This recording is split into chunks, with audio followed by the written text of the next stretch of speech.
안녕하세요. 9월 17일 융합수학 시간입니다. 오늘의 주제는 설문조사 만들기입니다. 지난 시간에는 남이 만들어 놓은 조사 자료를 찾아보는 거였잖아요. 오늘은 직접 설문조사를 만드는 법에 대해서 이야기를 해볼까 합니다.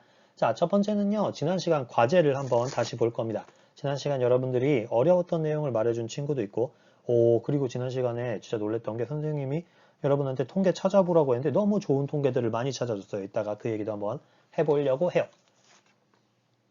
갈수록 여러분들이 놀랍습니다. 중학교 1학년이 맞나 싶을 정도로. 자, 다음. 첫 번째 주제는요. 오늘 첫 번째 주제는 누구한테 설문조사를 해야 되냐 이겁니다. 설문조사의 대상을 결정하는 법을 알아볼 거고요. 두 번째, 나쁜 설문조사를 만들어 볼 겁니다. 선생님, 설문조사 왜 해요? 좋은 설문조사를 하려면 이게 나쁘다는 걸 알아야 됩니다. 이게 좋다라는 거는 좀 알기가 어려워요. 이게 진짜 좋은가? 근데 이게 나쁘다는 거 좀 잘 알 수 있습니다. 그래서 여러분들은 나쁘지 않은 설문조사를 만들면 돼요. 나쁜 설문조사 좀 명확합니다. 그래서 나쁠 조건들을 알아보고 그걸 이용해서 좋은 설문조사를 만드는 게 목표가 될 거예요. 자, 그러면 오늘의 수업을 시작해 보겠습니다. 자, 첫 번째입니다. 지난 시간 리뷰인데요. 대박. 어떤 학생이 이런 통계를 찾아줬더라고요. 여러분들 이거 뭔지 알 수 있나요? 자, 학생 1만 명당 이게 몇 개씩 있냐입니다. 그래서 선생님이 좀 자료를 정리해서 그래프로 나타내 봤어요. 이 친구가 그린 그래프는 아니고 선생님이 그린 그래프입니다. 중구는 이게 별로 낮네요. 몇 개 없어요. 중구는. 서초구랑 강남구는 이게 되게 많습니다. 마포, 양천구도 되게 많네요. 자, 요게 많은 거 뭘까요? 정답은 뭐가 많을까요? 강남구에 많은 거 바로 여러분들하고 관련 있는 학원입니다. 학원. 학원 개수가 학생 1만 명당 학생이 1만 명 있으면 학원은 몇 개 있을까인데요. 대박. 강남구는 400개 가까이 있어요. 학생이 10,000명이면 학원이 400개가 있다는 겁니다. 많죠? 중구는 학원이 되게 적네요. 제일 적네요. 근데 그 이유가 있습니다. 중구는 사람이 많이 안 살고 중구는 땅값이 비싸요. 학원이 운영이 안 됩니다. 땅값이 너무 비싸서 굳이 중구에 만들 필요가 없어요. 왜냐하면 사람도 많이 안 사는데 중구에 만들 필요가 없잖아. 반면 강남구는 사람이 뒤지게 많이 삽니다. 그리고 학생들이 학원을 많이 다녀요. 그러니까 만들려면 강남구에 만들어야 장사가 잘 되지. 근데 또 강남구에 학원이 많다 보니까 다른 지역 사람들이 강남구에 있는 학원을 가기도 합니다. 이 빨간 질문. 선생님, 이게 그은 빨간 선은 뭘까요?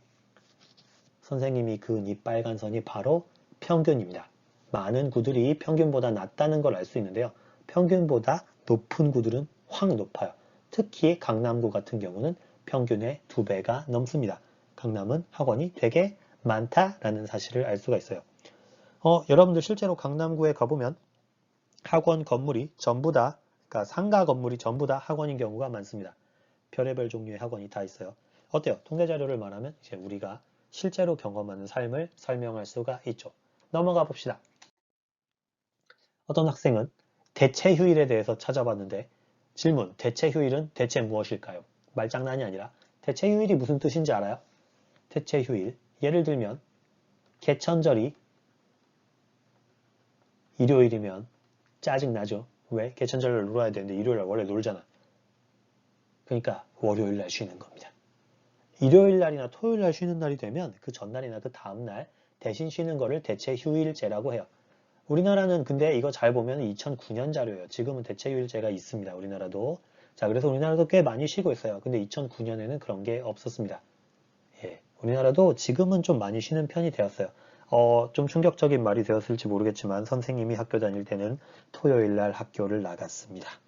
선생님은 토요일날 학교에 다녔어요. 일주일에 6일 동안 학교를 다녔습니다. 아마 은주쌤도 격주로 다녔을 겁니다. 격주 무슨 뜻이냐면 이번 주는 토요일날 학교 가야 되고 다음 주는 토요일날 안 가고 이런 식으로 토요일날에도 학교를 가던 시절이 있었습니다. 언제? 2009년에도 그랬을 거예요. 네, 그러면 여기까지 통계에 대해서 알아봤고요. 선생님이 진짜 좋은 통계들을 되게 많이 봤는데 이게 수업 시간에 다 담을 수가 없어요. 너무 좋은 게 많아가지고 다 다루면 오늘 수업을 못해서 근데 친구들이 찾아본 통계 자료 보고 아, 저 통계는 저런 내용을 담고 있구나 한 번쯤 꼭 보시기 바랍니다. 여러분들은 이제 선생님이 지난 시간에 했던 질문들에 대한 답변을 한번 볼 건데요. 선생님이 학생들의 수학 성적을 보려고 합니다. 수학 성적을 분석하려고 그래요. 어떤 방법이 좋을까요? 자, 설문조사라고 쓴 친구들은 이렇게 써놨습니다. 설문을 직접 해야 더 편하다. 네, 설문조사 편한 거 맞죠? 그래서 총 16명이 응답을 했고요. 실험 관찰은 17명이 응답했는데 개인 의견이 들어가면 안 된다. 관찰해야 된다. 네, 좋습니다. 마지막으로 전수조사를 쓴 학생은 35명이었는데 모든 학생들의 성적을 정확하게 분석하려면 전수조사를 해야 됩니다. 근데 세 개 다 틀린 말은 아니에요. 여러분들은 뭐가 제일 더 맞다고 생각하나요? 그러니까 통계에서 틀린 건 없어요. 다 개인의 의견이라서 틀린 건 없는데 아, 이게 좀 더 타당한 것 같아. 이게 좀 더 합리적인 것 같아가 뭐냐? 선생님이 전수조사라고 생각해요. 선생님 학생들의 수학 성적을 조사할 때 어떤 이렇게 일부를 가지고 조사하는 게 아니라 전부를 조사해야 좀 정확하게 알 수 있을 겁니다. 그리고 대체로 학생은 전부 다 조사할 만해요. 왜냐하면 자료를 선생님이 다 가지고 있기 때문에 그렇습니다. 선생님이 학생 자료들을 가지고 분석하면 되죠.